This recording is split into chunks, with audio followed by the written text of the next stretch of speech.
नमस्कार दोस्तों, हरीश राणा जो कि 24 मार्च को अंतिम सांस ली। हम सभी जानते हैं सोशल मीडिया पर इनकी बहुत ज्यादा जो थी वीडियो वायरल हो रही थी इनके माता-पिता की। दरअसल ये मामला तब हाईलाइट हुआ जब 11 अप्रैल को एक ऐतिहासिक फैसला आया सुप्रीम कोर्ट की तरफ से इच्छा मृत्यु का। हमारे भारत में ये पहला ऐसा केस बना हरीश राणा जी का। उनके माता-पिता ने इनके लिए इच्छा मृत्यु की गुहार लगाई थी।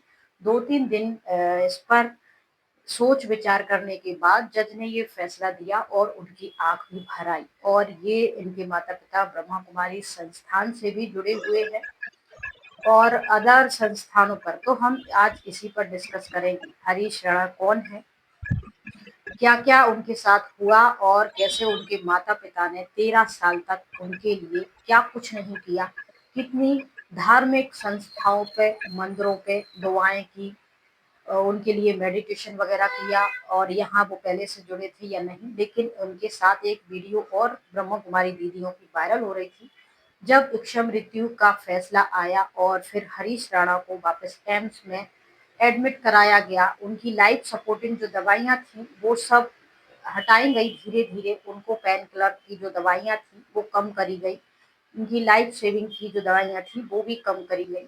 इसी दरमियान ब्रह्मा कुमारी दीदियों की भी वीडियो वायरल हो रही थी। वो हरीश राणा के पास थी, उन्हें मेडिटेशन की कुछ वाइब्रेशन दे रही थी, दृष्टि दे रही थी, चंदन का उन्होंने टीका भी उन्हें लगाया था और वो उनसे एक बात कह रही थी कि जो कुछ भी हुआ उससे सबको माफ कर देना, सबकी तरफ से माफी मांग लेना और तुम भी माफ कर देना, अब शांति से जाओ। तो कब ये जुड़े होंगे, तो इन सब चीजों को देखते हुए 13 साल तक इस फैमिली ने क्या कुछ किया।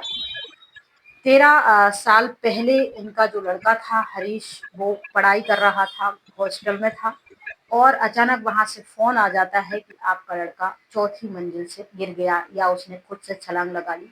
हरीश पढ़ने लिखने में भी बहुत होशियार था और उसके साथ वो खेल कूद में भी बहुत ज्यादा होशियार था।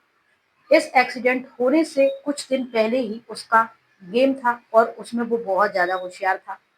खैर इन सारी बातों का खुलासा नहीं हुआ, सच क्या था झूठ क्या था कुछ पता नहीं लग पाया, क्योंकि जिस व्यक्ति के साथ ये हादसा हुआ वो 13 वर्षों से कोमा में है, कुछ भी बोलने की स्थिति में नहीं। लेकिन अब वो पल के झपकाता था, ऐसा महसूस होता था जैसे वो सब कुछ सुन पा रहा है लेकिन कुछ बोल नहीं पा रहा, रिएक्ट नहीं कर पा रहा। उसके साथ उन आखिरी पलों में क्या हुआ था जब ये कोमा में जाने से पहले, ये कुछ भी वो शायद बताना चाहता या नहीं, क्या उसका कॉन्सेंस था क्या नहीं था। माता पिता के पास फोन आता है और फोन जाने के बाद जैसे ही मिडिल क्लास फैमिली होती है, रिश्तेदारों ने सबने मदद की और डॉक्टर 24 घंटे बाद उसको यही बोलते हैं उनके पिताजी को कि आपका बेटा ने छलांग क्यों लगाई। वो तो बाहर काम करते हैं और वो लड़का पढ़ाई कर रहा है, उनको क्या पता क्या हुआ क्या नहीं हुआ। एक माता पिता कुछ दिनों तक तो ये समझ ही नहीं पाए कि उनके साथ हो क्या रहा है, उनके बच्चे के साथ क्या हुआ। उसको देख रहे थे। उन्होंने मीडिया में दिए हुए इंटरव्यू में भी कहा कि मेरे बच्चे को कुछ चोट के निशान थे यहाँ वहाँ, उन्होंने बताया था। साथ ही फिर सिलसिला शुरू हुआ, रिश्तेदार आए, बहुत पैसे भी इसमें खर्च हुए, 2-3 हॉस्पिटल भी चेंज हुई। लगातार वो इसके लिए सेवा कर रहे थे, पैसा भी खर्च कर रहे थे, लोग भी उनकी जो रिश्तेदार थे वो भी मदद कर रहे थे, डॉक्टर वगैरह भी अपनी तरफ से पूरी कोशिश कर रहे थे। और ये तीर्थ में जहाँ जिसने कहा कि यहाँ चले जाओ वहाँ चले जाओ, दुआओं पर भी काम कर रहे थे, यज्ञ पूजा तब भी इन्होंने करा। जो संस्थाएं ये दावा करती हैं हमारे यहाँ भगवान आए हैं, मेडिटेशन सिखाते हैं, लोगों के जन्म जन्मांतर के विकर्म मिटाते हैं, वहां भी ये गए। और भी और आध्यात्मिक धार्मिक संस्थानों पर, तीर्थ स्थानों पर, गुरु संतों के पास और भी ऐसी ऑर्गेनाइजेशन है जो ये दावा करती है कि उनके यहाँ भगवान आए हैं, उनके यहाँ भगवान आए हैं, भगवान का काम चल रहा है, भगवान की शरण में आने से ये होगा। बहुत से लोग ये भी दावा करते हैं हमारे पंडाल में कथा सुनने से आपके काम पूरे हो जाते हैं। बहुत से लोग ये भी दावा करते हैं कि आप यहाँ आके बैठ जाइए, यहाँ 3 दिन कथा सुनिए, ये फला व्रत कीजिए, फला विधि कीजिए, 21 दिन में, 45 दिन में, 90 दिन में आपका ये काम। तो इन्होंने मेडिकल कॉलेज या मेडिकल दवाइयों वगैरह के साथ साथ दुआओं का भी काम करा। वहाँ यज्ञ पूजा तब भी करे, तीर्थ भी करे, ऑर्गेनाइजेशन में भी गए और इन मेडिटेशन में भी इन्होंने बहुत किया, वाइब्रेशन भी दिए, सब कुछ किया। इसके बाद भी 13 वर्ष तक हरीश में कुछ सुधार नहीं आया। हम किसी पर कोई सवाल पर्सनली नहीं उठा रहे हैं, हम सिर्फ इन सारी बातों के माध्यम से आपको सिर्फ इतना समझा रहे हैं कि होनी अनहोनी होना हमारे हाथ में नहीं है। हमारे हाथ में सिर्फ कर्म करना है। कर्म हम अच्छे कर रहे हैं या बुरे कर रहे हैं ये भी हमें मालूम नहीं रहता है, क्योंकि आप अपनी नजरों में अच्छे हो सकते हैं, लेकिन सामने वाला आपके लिए सर्टिफाइज देता है कि आप ये काम गलत कर रहे हैं। आप सच भी बोल रहे हैं तो सामने वालों को ये झूठ लग जाता है। तो हम कभी ये डिसाइड ही नहीं कर पाते कि हम पाप कर रहे हैं कि पुण्य कर रहे हैं, क्योंकि जो लोग अच्छा करते हैं उसको भी दुनिया ताने मारती, जो बुरा करते हैं उसको तो ताने मारना बनता ही है। बहुत से लोग उनकी भी जय जयकार करते हैं। आज हमारे देखिए प्रशासन में इतने भ्रष्ट लोग पड़े हैं, लेकिन उनको सपोर्ट करने वालों की भी कमी नहीं है और उनकी सत्यता को प्रकट करने वालों की भी कमी नहीं है। ये है। और मैन ब्रह्मा कुमारी संस्थान में बताया जाता है कि हमारे यहाँ वाइब्रेशन देते हैं।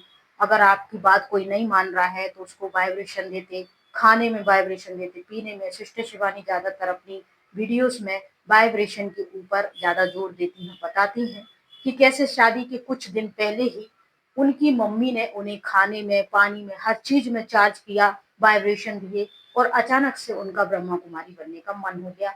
अभी तक उनके इंटरव्यू वगैरह में वो अपने शादी को लेके, ब्रह्मा कुमारी के बनने के लास्ट के इन पलों के बारे में ऐसा ही कुछ बताती हैं। वो ज्यादातर मोटिवेशन क्लासेस वो ऐसे ही देती हैं। आप किसी को समझा रहे हो, एक बार दो बार आपने समझा दिया, आप अपनी इच्छा अपनी मर्जी उस पर थोप नहीं सकते। वाइब्रेशन दीजिए, ये काम करते हैं। आप दूध को चार्ज कीजिए, पानी को, फल को, सब्जियों को, इन सब चीजों को चार्ज कीजिए, वाइब्रेशन दीजिए और इनसे काम हो जाता है। मेरी शादी के 8 दिन पहले ही ब्रह्मा कुमारी बनने की हुई थे, क्योंकि मेरी माँ ने मुझे वाइब्रेशन दिए। तो क्या सच में ये वाइब्रेशन इतने काम करते हैं? क्या 13 सालों में ये सेंटर जहाँ से भी उनके पिताजी जुड़े थे, क्या उनकी बहनों ने उनके लिए मेडिटेशन नहीं किया होगा, वाइब्रेशन नहीं दिए होंगे? कम से कम इतना सुधार तो हो जाना चाहिए था कि वो अपनी बात कह सके कि उनके साथ इस कोमा में जाने से पहले क्या हुआ था, कुछ तो सुधार आता। लेकिन नहीं, हम ये नहीं कह रहे कि वो झूठ है कि गलत है कि क्या है। हम सिर्फ इतना आपसे कह रहे हैं, आप अपना कर्म कीजिए। आपको जहाँ विश्वास होता है, जहाँ आपकी भावनाएं होती हैं, आप वहां चले जाइए। अपना थोड़ा विवेक भी इस्तेमाल कीजिए, अपने अंदर भी आत्मशक्ति बनाए रखिए और इस बात को स्वीकार कीजिए कि होनी अनहोनी जो कुछ दुनिया संसार में होना है वो तो होकर ही रहता है, उसे हम टाल नहीं सकते। भले हम अपनी मन की तसल्ली के लिए, अच्छे कर्म करने के लिए वाइब्रेशन करवा लें, यज्ञ पूजा तप करवा लें, एक भावना होती है, उसका फल भी हमें मिलता है। ऐसी बात नहीं है कि भावनाओं का फल नहीं मिलता, ईश्वर विश्वास का फल नहीं मिलता। लेकिन अब एक टक होके, अंधधुंध होके अपनी लाइफ बर्बाद कर लेना, लोगों से भिड़ जाना, लड़ाई झगड़ा कर लेना, अंधाधुंधा विश्वास कर लेना, अपनी धन संपदा, प्रॉपर्टी, अपने जीवन का बहुमूल्य समय पूरा एक जगह लगा देना और फिर कुछ सालों बाद खाली हाथ बैठ जाना और फिर चुपचाप दुनिया समाज से किसी से कुछ भी बातचीत नहीं करना, कुछ भी नहीं बताना। ये सारी चीजों से बच के रहना चाहिए, जीवन में बैलेंस बनाना चाहिए। उनकी फैमिली को हमने टीवी पे, सोशल मीडिया पे ही देखा, राणा जी की फैमिली को। वो बहुत ही ज्यादा अंदर से भावुक, टूटे हुए, विश्वास महत्वाकांक्षी, बहुत ही सद सरल स्वभाव वाले व्यक्ति, माता पिता हैं। कैसे उन्होंने, एक बहुत बड़ी कठिनाई होती है उन माता पिता को जो अपने बच्चों को इस स्थिति में, आधी मरी हुई स्थिति में या फिर रोज इस स्थिति में देखते। कितना बड़ा कठिन घड़ी वो फैसला लेने के लिए पहुंचे होंगे, दिल पे पत्थर रख के कि ये तसल्ली ये थी कि इनको तकलीफ से मुक्ति मिल जाएगी। और दुख इस बात का था कि जैसा था अपना बच्चा सामने आंखों के रहता तो था, देख तो लेते थे और एक नई उम्मीद के साथ रोज सुबह उठते थे, ये ठीक हो जाएगा, ये ठीक हो जाएगा। पर नहीं हुआ, तकलीफ बढ़ती गई और लगने लगा कि बुरे माता पिता हैं, कब हम चले जाएंगे, फिर कौन देखभाल करेगा, कैसा कठिन समय होगा।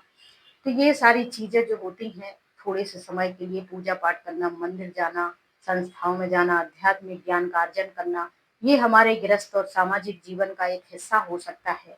लेकिन अंधधुंध अंधविश्वास करना और पूरा उस पर रह जाना और फिर वो चीजें जब नहीं हो पाती हैं तब हम डिप्रेस टाइप का फील करने लगते हैं, खामोश हो जाते हैं, दुनिया समाज से किनारा कर लेते हैं।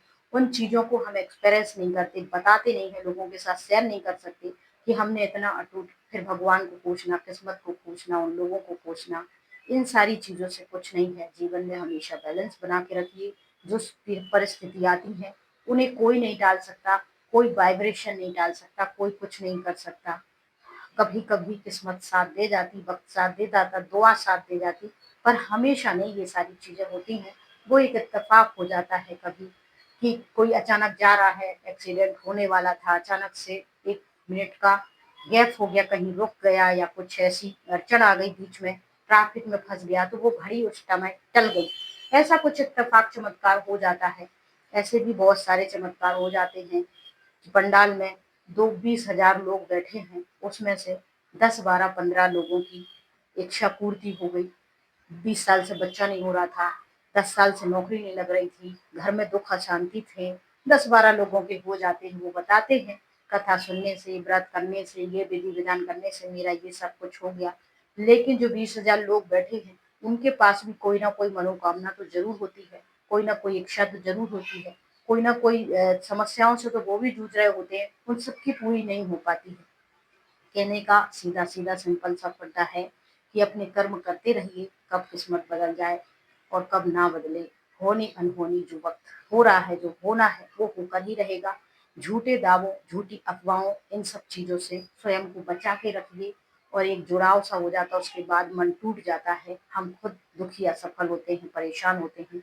इन चीज़ों से खुद को किनारा करके रखिए, मजबूत बना के रखिए। मेडिटेशन करना एक अच्छी बात है, ईश्वर के प्रति लगाव-झुकाव करना, उनसे प्रेम करना, उन पे विश्वास करना भी अच्छी बात है। लेकिन एकटक जो सामने परिस्थितियाँ हैं, उनको भी हम नकार नहीं सकते, उनको भी हम ईश्वर के उससे या मेडिटेशन से या किसी वाइब्रेशन से भगा नहीं सकते, टाल नहीं सकते जीवन की।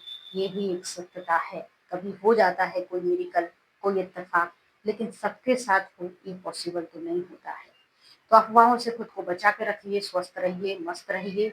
जीवन में जो भी कठिनाई परिस्थिति है, हर वक़्त को मुस्कुरा के गुज़ारिए, मन को मजबूत बनाइए और खुद को इतना तुच्छ मत बनाइए कि कोई भी आपको इस्तेमाल करे, कोई भी आपसे कह दे कुछ भी अफ़वाह बातें और सारा कुछ आपका बर्बाद कर दे और फिर आपके हाथ ना रिश्ता रहे, ना दुनिया समाज रहे, ना रिश्तेदार रहें, ना अपने रहें, ना पराए रहें और ना ही आप खुद अपने दोस्त रहो।